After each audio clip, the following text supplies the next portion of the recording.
नमस्कार विद्यार्थी मित्रांनो, ग्रोईंग डॉट्स परख यांच्या विद्यमाने आज आपण वर्ग 9 मधील गणित 2 या विषयाचे जो पहिला धडा आहे भूमितीतील मूलभूत संकल्पना याचे डाऊट सेशन आता आपण स्टार्ट करतो आहे.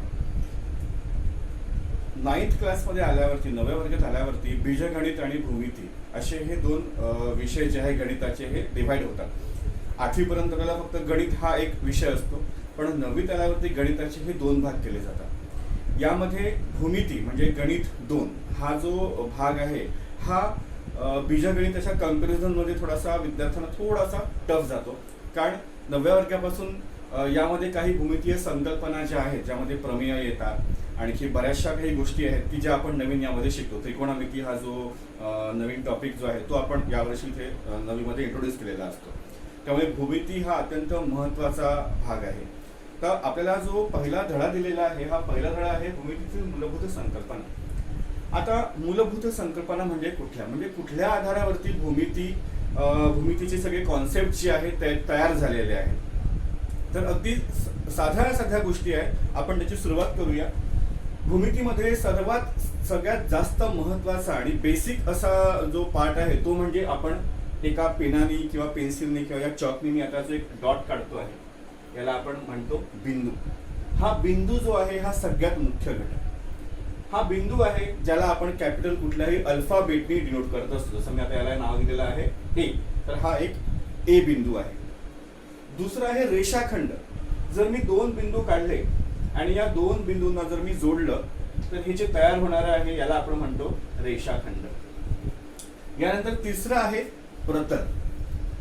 प्रतल ही जी संकल्पना आहे ही समजायला पुष्कळ वेळा विद्यार्थ्यांना कठीण जाते. ती यासाठी कारण विद्यार्थ्यांचा प्रश्न असतो की सर प्रतल म्हणजे आपण कसं समजायचं की प्रतल म्हणजे काय.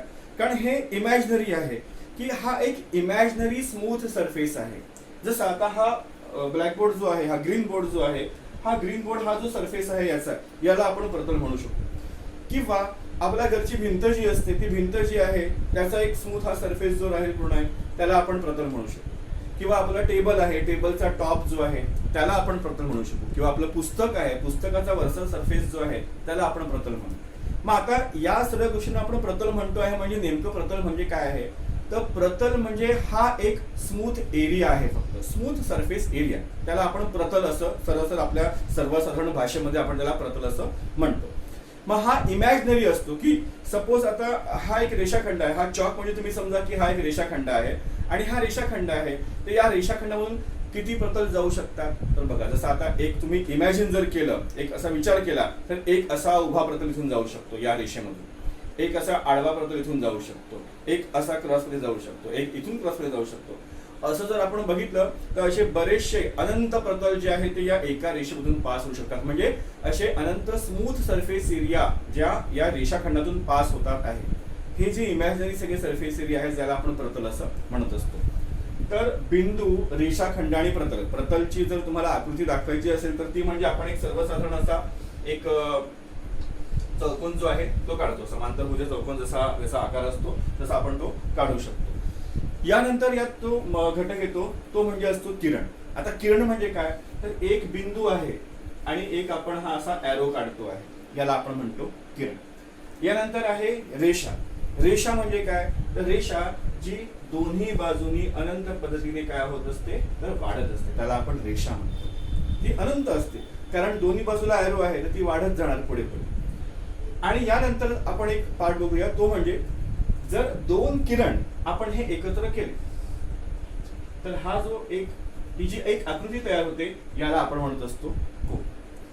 अशा पद्धतीने ज्या मूलभूत संकल्पना आहेत, बिंदू, रेषाखंड, प्रतल, किरण, रेषा, कोन, हे सगळ्या मूलभूत संकल्पनांनीच आपलं भूमिती जे आहे ते समृद्ध झालं आहे असं म्हणायला काही हरकत नाही. जर आपण 3 रेषाखंड घेतले आणि या 3 रेषाखंडांना जर आपण असं जोडलं तर या 3 रेषाखंडांना जोडून इथे एक तयार होतो हा त्रिकोण. असे जर आपण 4 रेषाखंड घेतले आणि त्यांना जोडलं तर इथे तयार होतो चौकोन. 5 रेषाखंडांना जर जोडलं तर तयार होतो पंचकोन. 6 रेषाखंडांना जोडलं तर तयार होतो षटकोन. अशा पद्धतीने भूमितीमधल्या वेगवेगळ्या आकृत्या ज्या आहेत त्या तयार होतात. या सर्व आकृत्या आणि या सर्व आकृत्यांचे वेगवेगळे गुणधर्म हे आपल्याला भूमिती या पूर्ण या विषयामध्ये आपल्याला पूर्ण या सगळ्या गोष्टी ज्या आहेत, ज्या सगळ्या संकल्पना आहेत, त्या सगळ्या शिकायच्या आहेत. तर त्यामध्ये आता हा आपला जो पहिला धडा आहे, ज्यामध्ये आपण आता बघितलं की हे मूलभूत घटक आहेत सर्व. आता ही जी मूलभूत घटक आहे, या मूलभूत घटकांचा इथे कशा पद्धतीने वापर केला गेला आहे, त्यावरची जी उदाहरणं आहेत ती कशा पद्धतीने सोडवायची आहे.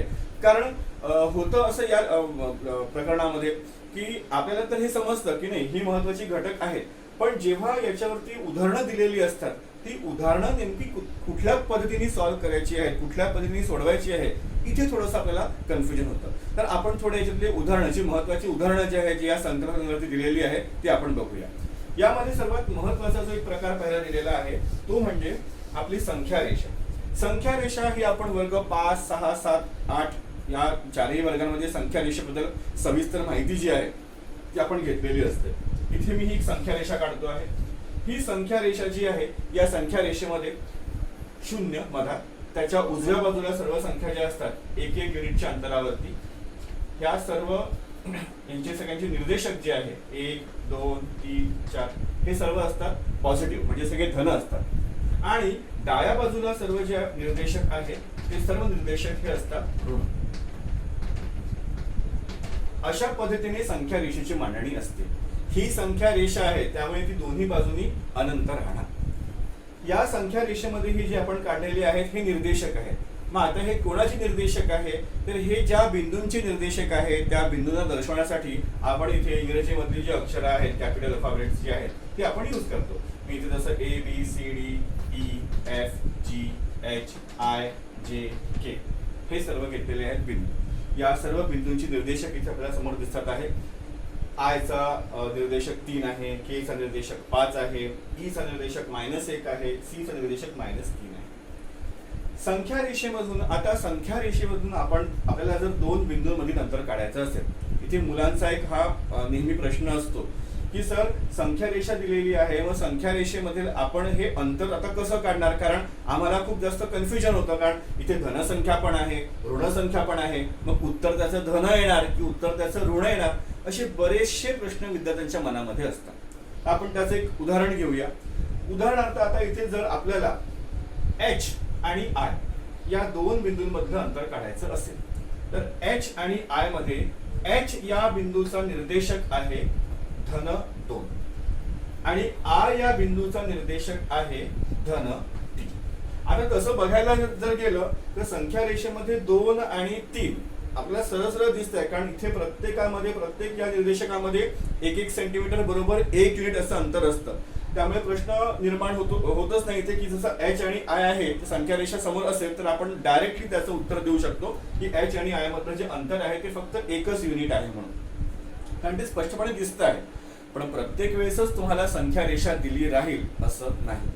जर तुम्हाला संख्या रेषा दिली नसेल पण फक्त तुम्हाला त्या बिंदूंचे निर्देशक दिले असतील तरी त्या निर्देशकांवरून आपण त्या दोन बिंदूंमधलं अंतर जे आहे ते आरामात काढू शकतो. मग ते कसं काढायचं, तर तुम्हाला सगळ्यात महत्त्वाचा मुद्दा जो लक्षात ठेवायचा आहे तो म्हणजे की सगळ्यात पहिले तुम्हाला हे ठरवता यायला पाहिजे की त्या दोन निर्देशकांमध्ये कुठला निर्देशक हा मोठा आहे. आता जसं इथे H आणि I मध्ये हा H 2 आहे आणि I 3 आहे. इथे आपण ठरवू शकतो की 3 हा मोठा आहे 2 पेक्षा. हे सरळ उत्तर झालं. नेहमी मोठ्या निर्देशकामधूनच लहान निर्देशक हा वजा करायचा असतो जेणेकरून तुम्हाला त्या दोन बिंदूंमधलं अंतर मिळतं. तर आता इथे H आणि I या दोन बिंदूंमधलं अंतर जर काढायचं आहे त्याला आपण लिहिताना हे अशा पद्धतीने लिहितो डिस्टन्स HI म्हणजे H आणि I बिंदूमधलं अंतर बरोबर जो सर्वात मोठा कोऑर्डिनेट आहे म्हणजे मोठा निर्देशक आहे म्हणजे 3, यामधून आपण जो लहान निर्देशक आहे म्हणजे 2 त्याला आपण वजा करणार आणि याचं उत्तर येणार इथे 1. हे झालं H आणि I यांच्यामधलं अंतर. हे उदाहरण मित्रांनो खूप सोपी होतं कारण 3 आणि 2 दोन्ही संख्या धन होत्या आणि त्यामुळे आपल्याला हे ओळखणं खूप जास्त सोपी होतं. आपण अजून एक उदाहरण घेऊया ज्यामध्ये ऋण चिन्ह असेल. आपण पुढचे जे निर्देशक घेतो आहे आपल्याला जर इथे काढायचं असेल की C आणि J यांच्यामधलं अंतर काढा असा जर प्रश्न आहे. C आणि J डिस्टन्स CJ काढा. आता CJ साठी C चा जो निर्देशक आहे C चा निर्देशक आहे -3 आणि J चा निर्देशक जो आहे J चा निर्देशक आहे +4 म्हणजे सी चा निर्देशक ऋण 3 आणि जे चा निर्देशक धन 4. आता धन आणि ऋण या दोघांमध्ये कोण मोठं असेल मित्रांनो, तर हे ऑब्वियस आहे की धन संख्या जी आहे ती मोठी राहणार. त्यामुळे इथे अंतर काढत असताना डिस्टन्स सी जे बरोबर 4 वजा वजा 3 हा एक खूप मोठा इथे प्रश्न विद्यार्थ्यांचा असतो की सर इथे 2 वेळा वजा 3 का आलं.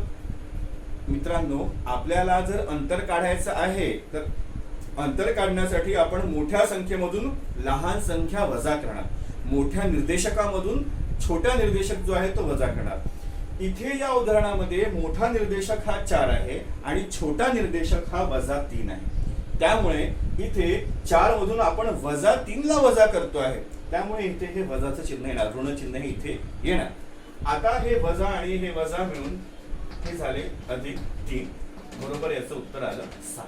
जर तुम्ही संख्या रेषेवरती हे अंतर मोजलं तर सी पासून जे पर्यंत 1 2 3 4 5 6 7 अशा पद्धतीने याचं उत्तर फक्त 7 एकक आहे.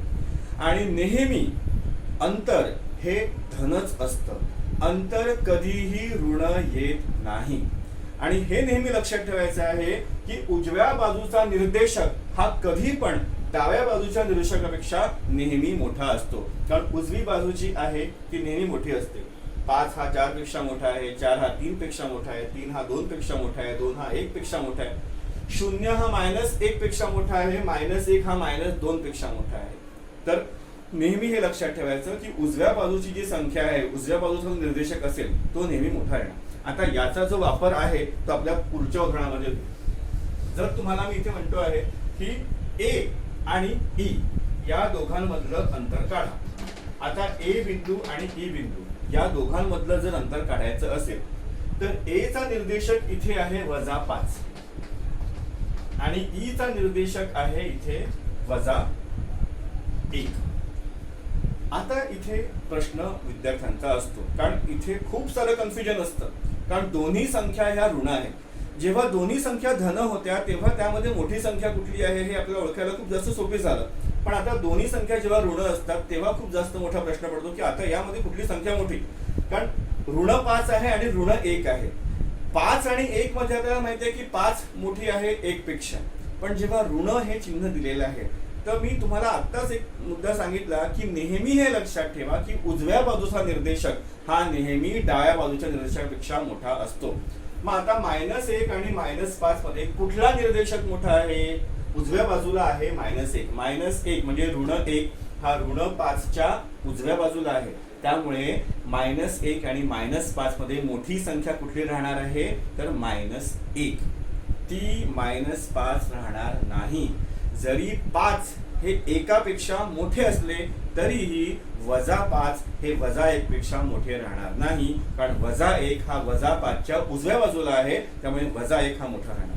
त्यामुळे अंतर काढत असताना इथे आता -1 वजा -5 अशा पद्धतीने यातलं अंतर निघेल आणि ते धनच निघेल मित्रांनो. बघा कसं, हा -1 वजा वजा हे झालं अधिक 5 आणि 5 वजा 1 बरोबर इथे आलं 4.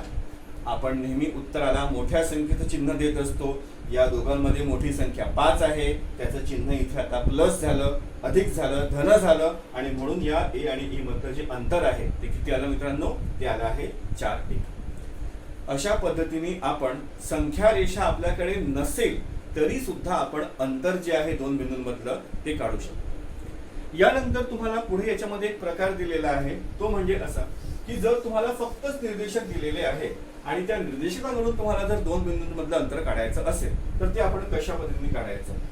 जर x हा a बिंदूचा निर्देशक आहे आणि त्याची किंमत 3 आहे आणि y हा b बिंदूचा निर्देशक आहे आणि त्याची किंमत आहे -7. मग आता तुम्हाला फक्त निर्देशक दिलेले आहेत आणि तुम्हाला आता या a आणि b बिंदूचं अंतर काढायचं आहे. मग आपण सरळ संख्या रेषा जरी नसेल तरी आपण हे आरामात काढू शकतो की a आणि b यांच्यामधलं अंतर बरोबर, आता x आणि y मध्ये x मोठा आहे कारण तो धन आहे आणि y जो आहे तो ऋण आहे, त्यामुळे x वजा y होणार म्हणजेच 3 वजा 7 म्हणजेच 3 अधिक 7 म्हणजेच हे अंतर आलं मित्रांनो किती? तर 10. तर अशा पद्धतीने संख्या रेषेचा वापर करून आणि संख्या रेषेचा वापर न करता सुद्धा आपण दोन बिंदूंमधलं अंतर जे आहे ते काढू शकतो. यानंतर तुम्हाला या धड्यामध्ये जो पुढचा कन्सेप्ट दिलेला आहे तो म्हणजे एकरेषीय बिंदू आणि नैकरेषीय बिंदू हे ओळखणे. आता एकरेषीय बिंदू आणि नैकरेषीय बिंदू म्हणजे काय, तर एकरेषीय बिंदू म्हणजे ज्या बिंदूंमधून फक्त एक आणि एकच रेष जाऊ शकते, पास होऊ शकते, त्या बिंदूंना आपण म्हणत असतो एकरेषीय बिंदू. इथे मी हे तीन बिंदू काढले आहेत, या तीन बिंदूंमधून एक रेषा जाते आहे, त्यामुळे आपण यांना एकरेषीय बिंदू म्हणू शकतो. तसंच जर मी आता इथे तीन बिंदू आणखी काढले पी, क्यू आणि आर, आता या तिघांमधून आपण एकच रेषा काढू शकत नाही, तीन वेगवेगळ्या रेषा यामधून जातील, त्यामुळे या बिंदूंना पी क्यू आर बिंदूंना आपण एकरेषीय म्हणू शकणार नाही. एकरेषीय बिंदूंचा हा जो कन्सेप्ट आहे तो यूज करून आपण पुढे दरम्यानता हा जो कन्सेप्ट आहे तो बघूया. तर दरम्यानता म्हणजे काय, ज्याला आपण इंग्लिश मध्ये बिटवीननेस असं म्हणतो. तीन बिंदू दिलेले आहेत. आता हे जर बिंदू मी या पद्धतीने काढले की हा इथे ए आहे, इथे बी आहे, इथे सी आहे, म्हणजे ए बी आणि सी, तर बी बिंदू हा ए आणि सी च्या दरम्यान आहे, त्याच्या मधात आहे. मी दरम्यान हा शब्द वापरला, मध्ये हा शब्द वापरला, म्हणजे याचा अर्थ असा की तो त्याच्या मधात कुठेतरी आहे, त्या दोघांच्या मधात कुठेतरी आहे. जर मी मध्यबिंदू म्हटलं असतं तर तो एक्झॅक्टली बरोबर त्याच्या मधोमध राहिला असता, पण जेव्हा दरम्यान असा शब्दाचा म्हणजे प्रयोग केला जातो तर त्याचा अर्थ की तो बिंदू त्या ए आणि सी च्या मध्ये कुठेही असू शकतो. म्हणजे एसीचं आणि बीसीचं अंतर हे इक्वलच राहील, सारखंच राहील असं नाही. जर बी हा एसीचा मध्यबिंदू असेल, एसीचा बी हा मध्यबिंदू आहे, तर एबी आणि बीसी हे दोन्ही भाग सारखे राहतील. पण जर बी हा एसीच्या दरम्यान आहे, मधात आहे, तेव्हा मात्र एबी आणि बीसी एकरूप इक्वल राहीलच, सारखं राहीलच असं काहीही नाही, तो फक्त त्याच्या मधात राहणार आहे. आणि जर आता हा बी बिंदू ए आणि सी च्या मधात आहे, म्हणजे यामध्ये एबीचं अंतर अधिक बीसीचं अंतर बरोबर येणार किती, तर एसीचं अंतर. अशा पद्धतीने इथे आपण तीन अंतरांपैकी जर दोन अंतर तुम्हाला माहिती असेल तर तिसरं अंतर जे आहे ते आपण काढू शकतो. मग यामध्ये सर्वात पहिले आपल्याला हे बघायचं असतं की दरम्यानता जी आहे ती त्या बिंदूंमध्ये अप्लाय होते आहे किंवा नाही, म्हणजे कुठला तरी बिंदू कुठल्या दोघांच्या दरम्यान आहे किंवा नाही हे आधी तुम्हाला चेक करायचं असतं. आणि जर तो बिंदू त्यांच्या दरम्यान असेल तर मग जे दिलेलं अंतर आहे ते तुम्हाला काढायचं असतं, किंवा कुठला बिंदू कुठल्या दरम्यान आहे हे तुम्हाला सांगायचं असतं. अशा पद्धतीची बरीचशी उदाहरणं तुमच्या पाठ्यपुस्तकामध्ये दिलेली आहेत. तर आपण एक उदाहरण घेऊया, एक सर्वसाधारण उदाहरण घेऊया. मी एक जे उदाहरण घेतो आहे यामध्ये तुम्हाला दरम्यानता ही कशी बघायची असते ते सांगतो. कारण विद्यार्थी हे नेहमी विचारतात की सर आम्हाला हे तर समजलं की दरम्यान म्हणजे त्याच्या मधात असतं, पण अंतरावरून आपण हे कसं ओळखायचं की कुठला बिंदू कोणाच्या मधात आहे. आपण एक उदाहरण घेऊया. जर तुम्हाला ए बी या दोन बिंदूंचं अंतर दिलेलं आहे 6, बी आणि सी यांचं अंतर तुम्हाला दिलेलं आहे 8, आणि ए आणि सी यांचं अंतर तुम्हाला दिलेलं आहे 14. आणि तुम्हाला इथे बघायचं आहे, चेक करायचं आहे की कुठला इथे दरम्यानताचा हा जो गुणधर्म आहे तो इथे अप्लाय होतो आहे किंवा नाही. आणि जर होत असेल म्हणजे बिंदू जर सर्व एकरेषीय होत असतील तर मग कुठला बिंदू कोणाच्या दरम्यान आहे हे कसं बघायचं. तर सर्वात पहिले काय करायचं इथे की यामध्ये जे सगळ्यात मोठं अंतर असतं त्या मोठ्या अंतराला तुम्ही इथे आयसोलेट द्यायचं, म्हणजे एक इथे लिहायचं की एसी हे सर्वात मोठं अंतर आहे आणि ते आपण घेतलं 14. याला आपण एक समीकरण आपण एक घेतलं, याला नंबर दिला आपण इक्वेशन नंबर 1. यानंतर उरलेले जे दोन अंतर आहेत, उरलेले दोन डिस्टन्सेस आहेत ए बी आणि बीसी मधले, त्यांना आपण याच्यामध्ये ऍड करूया. जर यांना आपण इथे ऍड केलं, त्यांना आपण त्यांचं बेरीज जर केली, ए बी आणि बीसी या दोघांची बेरीज आपण केली, म्हणजे ती आली 6 आणि 8, तर ती आली किती 14. आता तुमच्या हे लक्षात येत असेल की एसीचं अंतर ए आणि सी या दोन बिंदूंमधलं अंतर जे आहे ते 14 आपण आपल्याला दिलेलं आहे. आणि जेव्हा आपण उरलेली दोन लहान जी अंतर आहे त्यांना आपण जेव्हा ऍड करतो आहे, त्यांची आपण बेरीज जेव्हा करतो आहे ते पण येत आहे किती 14. तर समीकरण 1 आणि समीकरण 2 या दोघांवरून हे लक्षात येत आहे आपल्याला की एसीचं अंतर, ए आणि सी या बिंदूचं अंतर ए बी आणि बी सी या दोघांच्या अंतराच्या त्यांच्या बेरजे एवढं आहे, बेरजे इतकं आहे. जर असं होत असेल तर याचा अर्थ असा की ए बी सी हे एकरेषीय बिंदू आहेत. आणि जर हे एकरेषीय बिंदू आहेत, आता मग इथे सर्वात मोठा प्रश्न जो पडतो विद्यार्थ्यांना आणि नेहमी विचारतात की सर हे तर झालं सिद्ध की हे बिंदू सदैव एकरेषीय आहेत, पण मग आता कुठला बिंदू कोणाच्या मधात आहे? कारण असं जरुरी नाही की बी बिंदूच हा ए आणि सी च्या मधात राहणार. ए बिंदू देखील बी आणि सी च्या मधात असू शकतो किंवा सी बिंदू देखील ए आणि बी च्या मधात असू शकतो. मग आता हे कसं ओळखायचं? तर ज्या दोन अंतरांना तुम्ही जोडलेला आहे, त्यांची बेरीज केलेली आहे, त्याच्यामध्ये जो बिंदू 2 वेळा रिपीट झालेला आहे, जसं आपण ए बी आणि बी सी ला आपण जोडला आपण त्यांना ऍड केलाय, त्यांची बेरीज केलेली आहे. यामध्ये बी बिंदू जो आहे तो काय झालेला आहे? रिपीट झालाय, परत परत तो आलेला आहे. त्यामुळे बी बिंदू हा ए आणि सी च्या मधात राहणार हे इथे कन्फर्म होतं. आणि मग शेवटी आपण लिहायचं की म्हणून A dash B dash C, ही बी बिंदू हा ए आणि सी च्या मधात आहे. आता जर याच गणितामध्ये तुम्हाला या एसीचं अंतर हे 14च्या ऐवजी 17 दिलं असतं, तर मग हे उदाहरण जे आहे ते कसं झालं असतं?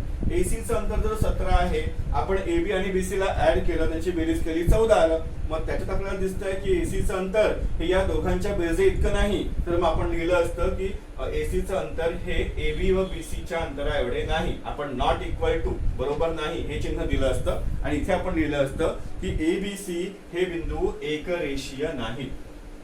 आणि जर हे एकरेषीय नाहीत तर आपल्याला कुठला बिंदू कोणाच्या दरम्यान आहे हे काढण्याची गरज नसते.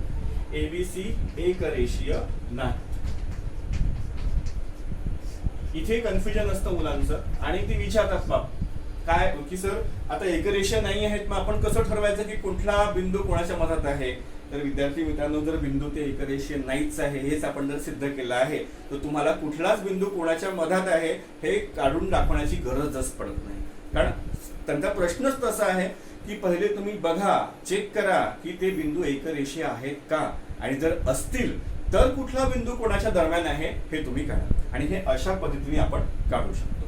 याच प्रकारामध्ये अजून एक उदाहरणाचा प्रकार आपल्याला दिलेला आहे, तो म्हणजे की तुम्हाला काही माहिती दिलेली असते, त्या माहितीवरून तुम्हाला आकृती काढायची असते आणि या आकृतीवरून मग तुम्हाला अंतर काही जे असतात ते तुम्हाला काढायचे असतात.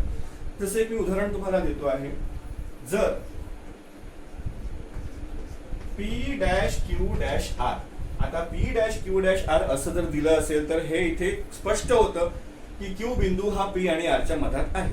याची आपल्याला आकृती पण काढायची आहे आणि यात दिलेलं आहे की PR ची जी लेंथ आहे ती दिलेली आहे आपल्याला 5 वर्गमुळात 3 आणि PQ ची जी लेंथ आहे ती दिलेली आहे आपल्याला 2 वर्गमुळात 3 आणि त्यांनी म्हटलेलं आहे की QR ची लेंथ जी आहे ती काय. आता सर्वात पहिली याची आकृती आपल्याला बनवायची आहे. आता याची आकृती म्हणजे कशी बनणार?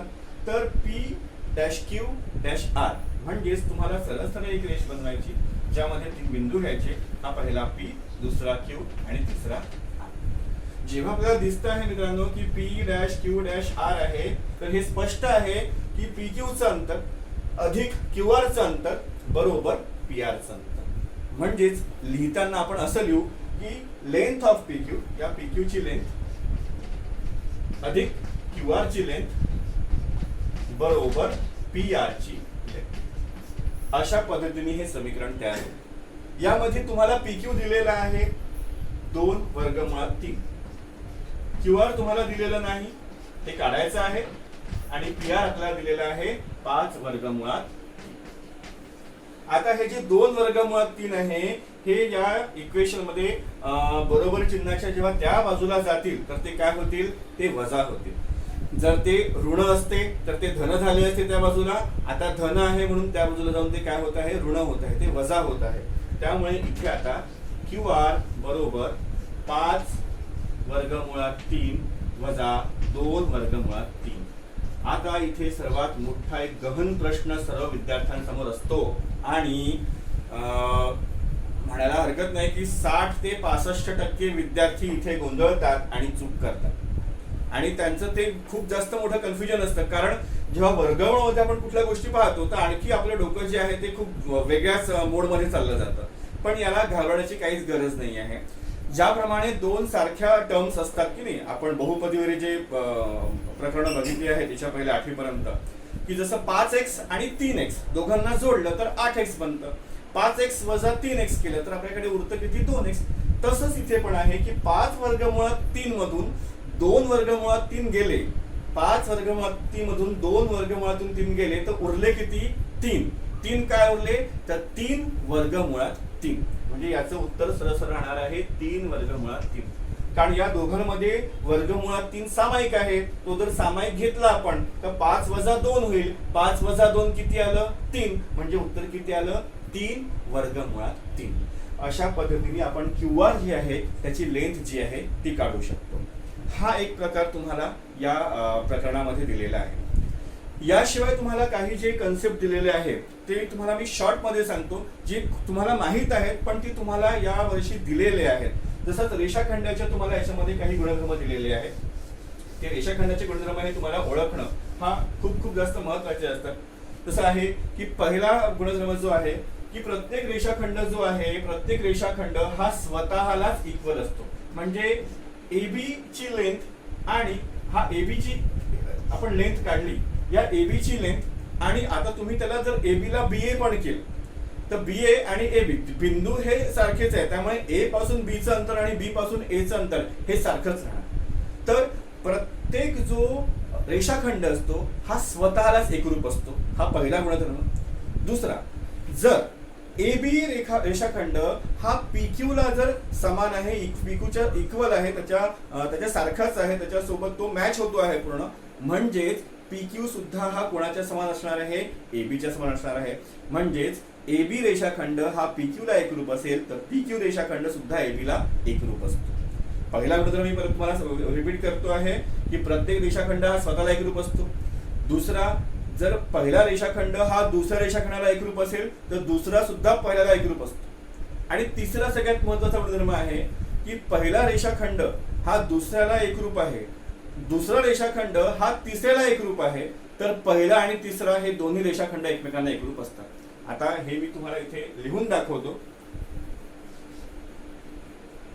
की AB एकरूप असेल PQ ला, PQ एकरूप असेल XY ला, तर हा AB सुद्धा XY ला एकरूप असतो. आता यामध्ये एकरूप हा एक प्रश्न असतो की सर एकरूप म्हणजे काय. जसं मी तुम्हाला आता सांगितलं, दोन रेषाखंड आहे, त्या दोन रेषाखंडाची लांबी जर इक्वल असेल, सारखी असेल, AB रेषाखंड 5 सेंटीमीटरचा आहे आणि XY रेषाखंड हा सुद्धा 5 सेंटीमीटरचा आहे, म्हणजेच AB रेषाखंड हा PQ ला काय आहे तर हा समान, AB रेषाखंड हा XY ला काय आहे तर तो एकरूप आहे. त्यांची जी लेंथ आहे ती काय आहे सारखी आहे. त्यामुळे आपण त्यांना काय म्हणू शकतो, ते एकरूप रेषाखंड आहे असं आपण म्हणू शकतो. आणि तेव्हाच हे सर्व गुणधर्म जे आहे ते आपण यामध्ये अप्लाय करत असतो. यानंतर तुम्हाला याच्यामध्ये आणखी जे कन्सेप्ट दिलेले आहे ते म्हणजे कंपॅरिझन. कंपॅरिझन म्हणजे तुलना करणे, दोन रेषाखंडांमधील तुलना. हा अत्यंत सर्वसाधारण मुद्दा आहे की AB जर 5 सेंटीमीटर आहे आणि PQ जर 2 सेंटीमीटर आहे तर या दोघांच्या मध्ये सर्वात मोठा कोण राहणार आहे तर ज्याची लांबी ही 5 सेंटीमीटर आहे तो मोठा राहणार आहे, ज्याची लांबी ही 2 सेंटीमीटर आहे तो कमी राहणार आहे. जर तुमच्या समोर आता 3 मी रेषाखंड दिले, AB आहे, AP आहे, BP आहे. या AB ची लांबी जर 6.4 आहे, AP ची लांबी 5.2 आहे आणि BP ची लांबी जर 3.2 आहे. जर तुम्हाला असा प्रश्न विचारण्यात आला की यांच्यामधली तुलना करा, मग ही तुलना कशी होणार. यामध्ये सर्वात मोठा रेषाखंड राहणार आहे AB, AB च्या नंतरचा रेषाखंड राहणार आहे AP आणि त्यानंतर राहणार आहे BP. AP सर्वात मोठा आहे त्यामुळे लिहिताना आपण चिन्ह हे वापरू की AB सर्वात मोठा आहे AB पेक्षा, AB मोठा आहे सर्वात BP पेक्षा. अशा पद्धतीने AB सर्वात मोठा रेषाखंड आणि BP हा सर्वात लहान रेषाखंड सिद्ध होतो. यानंतर आपल्याला ज्या काही गोष्टी दिलेल्या आहेत त्या म्हणजे अशा की एकरूप रेषाखंड तर आपल्याला दिलेलंच आहे आणि तुलना जी आहे दोन रेषाखंडांमध्ये ती पण करायची आहे. पण आणखी एक सगळ्यात महत्त्वाचा भाग याच्यामध्ये येतो तो म्हणजे असा परपेंडिक्युलर लंब काढणे, कुठलाही रेषाखंड जो आहे, जसं आता हा एबी रेषाखंड आहे, तर या एबी रेषाखंडासाठी याला लंब काढणे. आता लंब काढणे म्हणजे काय, तर एबीच्या बाहेर कुठलाही एखादा बिंदू जर आपण घेतला, इथे जर मी आता हा ओ बिंदू घेतला, या ओ बिंदू पासून जर मी इथे एक रेषाखंड काढला जो या एबी सोबत 90 अंशाचा कोन तयार करत असेल, तर याला आपण म्हणत असतो लंब. हा जो ओएम आहे हा एबीचा लंब आहे. यावरती बरीचशी उदाहरणं जी आहे ती पुढच्या काही भागांमध्ये येणार आहे. आणखी एक सर्वात याच्यामध्ये महत्वाचा भाग येतो तो म्हणजे मध्यबिंदूचा. तो मी या प्रकरणाच्या सुरुवातीला सांगितलेला आहे की जर पी हा एबीचा मध्यबिंदू आहे, म्हणजे पी हा एबी चे समान भाग करतो. जर यामध्ये आता एपी ची लांबी ही दिलेली आहे तुम्हाला 3 सेंटीमीटर आणि तुम्हाला म्हटलं प्रश्नामध्ये की एबी ची लांबी काढा, मग आता एबी ची लांबी किती राहणार. जर पी हा मध्यबिंदू आहे एबीचा, म्हणजे एबी ची लांबी ही एपी च्या डबल राहणार, त्याच्या दुप्पट राहणार. म्हणजेच लेंथ ऑफ एबी किती येणार, तर लेंथ ऑफ एबी येणार 2 गुणिला लेंथ ऑफ एपी, म्हणजेच 2 गुणिला 3 म्हणजेच 6 सेंटीमीटर. अशा पद्धतीने तुम्हाला जर मध्यबिंदू दिले असतील तर आपण लांबी काढू शकतो. याच उदाहरणामध्ये जर तुम्हाला आता बीपी ची लांबी 4 दिली असेल आणि म्हटलं गेलं की एबी काढा, तर ती त्याच्या दुप्पट येणार परत, म्हणजे ती किती येणार 8. जर तुम्हाला संपूर्ण एबी ची लांबी दिलेली असेल 10 सेंटीमीटर आणि तुम्हाला जर म्हटलं की पी मध्यबिंदू आहे तर एपी काढा, तर एपी किती राहणार, तर एपी त्या 10च्या अर्धा राहणार, म्हणजेच तो किती येणार, तर 5 सेंटीमीटर. अशा पद्धतीने छोटे छोटे बरीचशी उदाहरणं जी आहे ती तुम्हाला तुमच्या उदाहरण संग्रहामध्ये दिलेली आहेत. हे जे उदाहरण संग्रह आहेत, प्रश्न संग्रह आहेत, हे जर तुम्ही सोडवले तर कदाचित तुम्हाला याच्यामधल्या भरपूर साऱ्या गोष्टी ज्या आहेत त्या माहिती असतील. त्यात नवीन ज्या काही गोष्टी आहेत किंवा आपण असं म्हणू शकतो की ज्या यावर्षी तुम्हाला ज्या शिकवणं खूप जास्त गरजेचे आहे त्या तुम्हाला मी इथे सर्व सांगितले आहे. आणि यातला एक सर्वात शेवटचा जो महत्त्वाचा जो मुद्दा येतो तो अत्यंत भूमितीचा सगळ्यात महत्त्वाचा पार्ट आहे, तो म्हणजे आता तुम्हाला या वर्षीपासून प्रमेय जी असतात ती इंट्रोड्यूस होतात, त्यांची ओळख तुम्हाला इथे होणं हे खूप जास्त गरजेचं असतं. आणि ही जी प्रमेय असतात या प्रमेयांसाठी इथे तुम्हाला काही गोष्टी, काही ठराविक मुद्दे जे आहेत ते माहिती असणं आवश्यक असतं. त्यामुळे आता प्रमेयाकडचा जो भाग आहे त्यावरती मी येतो. या प्रमेयांमध्ये तुम्हाला काही गोष्टी ज्या आहेत त्या सिद्ध करायच्या असतात. मित्रांनो, तुम्हाला सर्वांना माहिती असेल की युक्लिड्स नावाचा हा जो जे गणितज्ञ होते त्यांनी आपल्या त्यांचा जो जीवनकाळ होता त्यामध्ये त्यांनी गणित या विषयावरती खूप सारं संशोधन त्यांनी केलं आणि खूप निर्णायक कन्सेप्ट जे आहे ते आपल्यासमोर मांडलेले आहेत.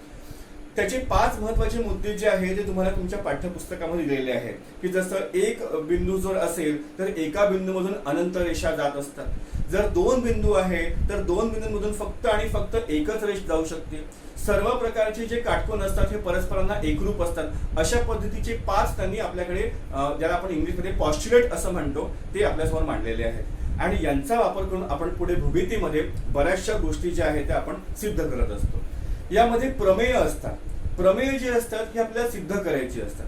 सिद्ध करायची असतात म्हणजे काय, ज्याप्रमाणे एखाद्या गुन्हेगारावरती कुठला खटला कोर्टामध्ये टाकला जातो तर तेव्हा जे वकील असतात ते त्याच्या विरुद्ध काहीतरी काय म्हणून आपण जसं आपण त्याला सबूत म्हणतो हिंदीमध्ये किंवा प्रूफ गोळा करतात, ते एव्हिडन्स जे असतात ते गोळा करतात आणि ते कोर्टासमोर ते सादर करतात आणि हे सिद्ध करतात की नाही हा जो कुठला काही व्यक्ती आहे यांनी असा हा गुन्हा केलेला आहे.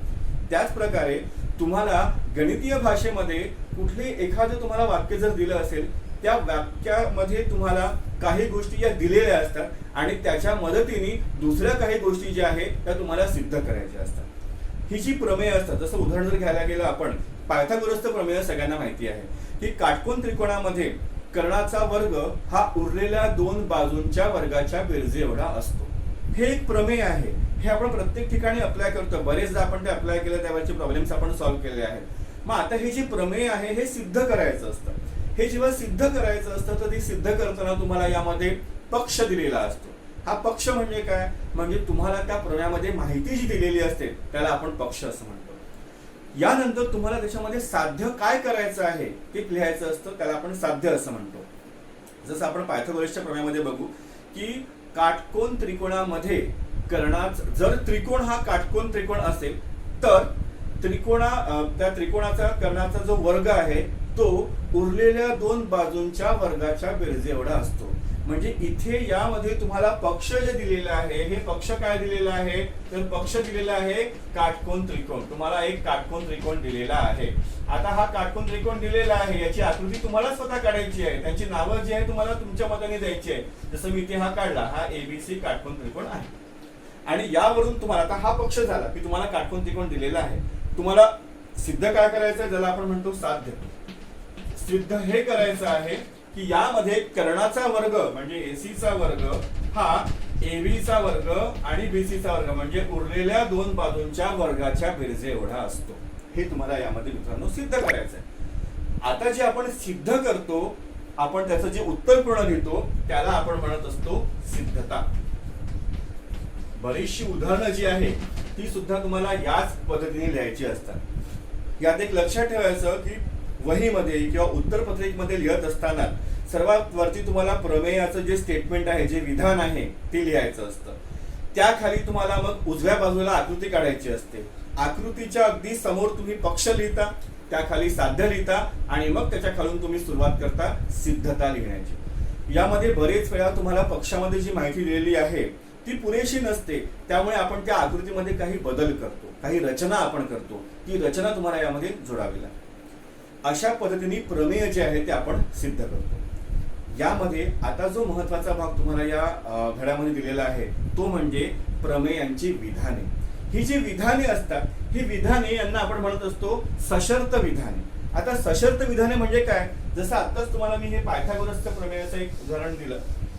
जर त्रिकोण हा काटकोन त्रिकोण असेल तर त्रिकोणाच्या कर्णाचा वर्ग हा उरलेल्या दोन बाजूंच्या वर्गाच्या बेरजे एवढा असतो.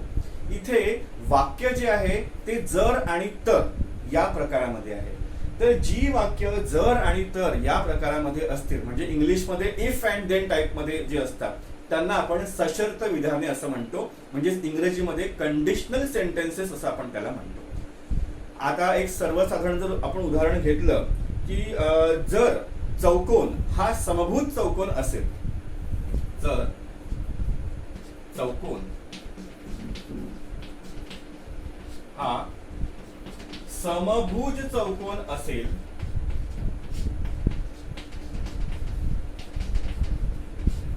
तर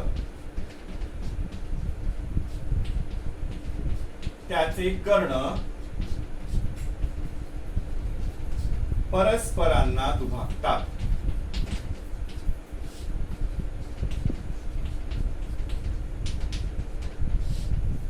हे मी इथे उदाहरण लिहिलेलं आहे. इथे आता विद्यार्थ्यांचा खूप मोठा प्रश्न असतो, जर आणि तर हे जर दिलंच नसेल वाक्यामध्ये मग त्याला आपण सशर्त म्हणू शकू का? नाही, त्याला आपण तेव्हा सशर्त म्हणू शकणार नाही. कारण गणितीय भाषेच्या अनुसार सशर्त विधाने म्हणजे जे जर आणि तरच्या फॉर्मॅटमध्ये असतात ते. पण ज्या वाक्यांमध्ये जर आणि तर नसेल त्याला आपण जर तरच्या रूपामध्ये लिहू शकतो. आणि अशीच उदाहरणं तुम्हाला या पुस्तकामध्ये दिलेली आहे. जसं हे जे उदाहरण दिलेलं आहे, आता हा प्रश्न हे जे उदाहरण आहे, हे जे विधान आहे हे असं असू शकतं, समभुज चौकोनाचे लंब समभुज चौकोनाचे कर्ण परस्परांना दुभागतात. यामध्ये कुठेही मी जर किंवा तर वापरलेला नाही. पण आता जर तुम्हाला सशर्त विधाने बनवायची आहे तर मग आपण त्याला कसं बनवतो आहे की जर चौकोन हा समभुज असेल तर त्याचे कर्ण परस्परांना दुभागतात. म्हणजे त्या वाक्यामध्ये तुम्हाला जर आणि तर हे टाकायचं आहे आणि ते वाक्य लिहायचं आहे. अशी बरीचशी उदाहरणं तुमच्या पुस्तकामध्ये, तुमच्या प्रश्नसंग्रहामध्ये, उदाहरण संग्रहामध्ये दिलेली आहे. तर हे त्यापैकी एक आहे की जर चौकोन हा समभुज चौकोन असेल तर त्याचे कर्ण परस्परांना दुभागतात. आता इथे जरच्या नंतरचा हा जो भाग आहे, चौकोन हा समभुज चौकोन असेल आणि तरच्या नंतरचा भाग, हे दोन्ही भाग अत्यंत महत्वाचे आहेत. आणि हे जे दोन्ही भाग आहेत या दोन्ही भागांना आपण गणितीय भाषेमध्ये पूर्वांग आणि उत्तरांग असं म्हणत असतो. जरच्या नंतरचा हा जो भाग येतो याला आपण पूर्वांग म्हणजे इंग्रजीमध्ये त्याला अँटीसिडंट असं म्हणतात. आणि तरच्या नंतर हा जो भाग येतो त्याला कॉन्सिक्वेंट इंग्लिशमध्ये म्हणजेच मराठीमध्ये त्याला उत्तरांग असं म्हणतात. तर जरच्या नंतरचा जो भाग आहे हा नेहमी दिलेला असतो म्हणजे ते पक्ष असतं. आणि तरच्या नंतरचा जो भाग आहे ते साध्य असतं, ते तुम्हाला प्रूव्ह करायचं असतं. ठीक आहे. तर अशा पद्धतीने आपण जी कंडिशनल सेंटेन्सेस आहे म्हणजे सशर्त विधाने जी आहे ती आपण लिहू शकतो. यामध्ये अजून एक याच्यात महत्वाचा भाग येतो, तो म्हणजे सशर्त विधानांचा व्यत्यास. आता व्यत्यास म्हणजे काय? व्यत्यास म्हणजे त्याच्या अगदी उलट. म्हणजे जरच्या नंतरचा जो हा भाग आहे हा तरच्या नंतर येतो आणि तरच्या नंतरचा जो भाग आहे तो जरच्या नंतर येतो. म्हणजे इथे जर आता व्यत्यासाचं उदाहरण द्यायचं झालं म्हणजे पूर्वांग हा उत्तरांग होतो आणि उत्तरांग हा पूर्वांग होतो. इथे आता बघा, जर चौकोन हा समभुज चौकोन आहे असेल तर त्याचे कर्ण परस्परांना दुभागतात. यामध्ये पूर्वांग काय आहे? पूर्वांग आहे चौकोन हा समभुज चौकोन असेल आणि उत्तरांग काय आहे? त्याचे कर्ण परस्परांना दुभागतात. मग आता आपल्याला याच्यामध्ये जेव्हा याचा व्यत्यास करायचा आहे तर हा व्यत्यास करत असताना आपण असं लिहिणार, जर चौकोनाचे कर्ण परस्परांना दुभागतात तर तो चौकोन समभुज चौकोन असेल. जर चौकोनाचे कर्ण परस्परांना दुभागतात तर तो चौकोन किंवा तर चौकोन समभुज चौकोन असतो किंवा असेल. अशा पद्धतीने आपण या सशर्त विधानाचा व्यत्यास जो आहे तो आपण लिहू शकतो. आणि उदाहरण संग्रह तिसरा जो दिलेला आहे त्यामध्ये तुम्हाला अशाच पद्धतीची जी गणितं आहे ती दिलेली आहे. आणि यामध्ये प्रमेय जे आहे, प्रमेयचा एक प्रकार तुम्हाला याच्यामध्ये दिलेला आहे, एक प्रमेय तुम्हाला दिलेला आहे. पण आपला हे जे डाऊट सेशन आहे या डाऊट सेशन मध्ये तुम्हाला या धड्यासाठी ज्या महत्वाच्या सगळ्या गोष्टी आहेत, या धड्यामधले सगळे महत्वाचे मुद्दे जे आहेत ते सर्व सांगून झालेले आहे. प्रमेयाचा जो भाग आहे तो प्रमेयाचा भाग आपण आपल्या पुढच्या व्हिडिओमध्ये पुढच्या डाऊट सेशन मध्ये आपण करणार. कारण प्रमेय हा एक खूप अत्यंत महत्वाचा भाग आहे भूमितीमधला आणि त्यामुळे त्याचे जे वेगवेगळे अंग आहेत की त्याचे जे वेगवेगळे घटक आहेत ते खूप व्यवस्थित पद्धतीने तुमच्यासमोर असणं हे खूप गरजेचं आहे. त्यामुळे ही प्रमेय कशी लिहायची असतात, ती कसे त्यांचे घटक काय काय आहेत, त्यांना कसं सिद्ध करायचं असतं, यासाठी आपण एक पुढचा आपण एक हे सेशन आपण घेणार, डाऊट सेशन, ज्यामध्ये आपण फक्त प्रमेयांची माहिती जी आहे ती घेणार. पण या धड्यामध्ये धड्याचं जे नाव आहे भूमितीतील मूलभूत संकल्पना, या सर्व संकल्पना इथे आता स्पष्ट झालेल्या आहेत, क्लिअर झालेल्या आहेत. तरी सुद्धा विद्यार्थ्यांना जर तुम्हाला कुठे काही अडचण असेल तर काही डाऊट असेल, तुम्ही नक्कीच कमेंट बॉक्समध्ये कमेंट करा. तुमच्या ज्या काही अडचणी आहेत, जे काही प्रश्न आहेत ते तुम्ही विचारा. त्याची समाधानकारक उत्तरं जी आहे ती नक्कीच तुम्हाला मिळतील. जर तुम्ही ग्रोईंग डॉट्स परत हा जो ॲप आहे तो जर म्हणजे तुम्ही डाउनलोड केला नसेल तर तो पण तुम्ही डाउनलोड करा. आणि याच्या पहिलेचे पण जे काही डाऊट सेशन झाले, याच्या पहिले आपण संच या धड्याचा डाऊट सेशन घेतला होता 9वीचा, 10व्या वर्गाचे पण डाऊट सेशनचा आपण घेतलेला आहे आणि त्याला खूप उत्तम प्रकारचा प्रतिसाद मिळाला. त्यामुळे सर्वात पहिले मी तुम्हाला सर्वांचं तुमचं खूप आभार मानतो की तुम्ही खूप छान प्रतिसाद दिला आणि असाच आणि याहीपेक्षा जास्त प्रतिसाद तुम्ही देत चला. नक्कीच आपण तुमचे जे काही अडचणी आहेत त्या आपण नक्कीच इथे सोडवण्याचा प्रयत्न करू. आणखी जास्तीत जास्त चांगलं देण्याचा प्रयत्न करू, जेणेकरून तुमची जी गणिताची तुमच्या मनातली भीती आहे ती निघू शकेल. आजचं हे जे डाऊट सेशन आहे ते आपण इथेच संपूया. पुढच्या सेशन करता मी नेक्स्ट मॅडमला किंवा सरांना त्यांना मी हा चार्ज जो आहे तो हँडओव्हर करतो. धन्यवाद.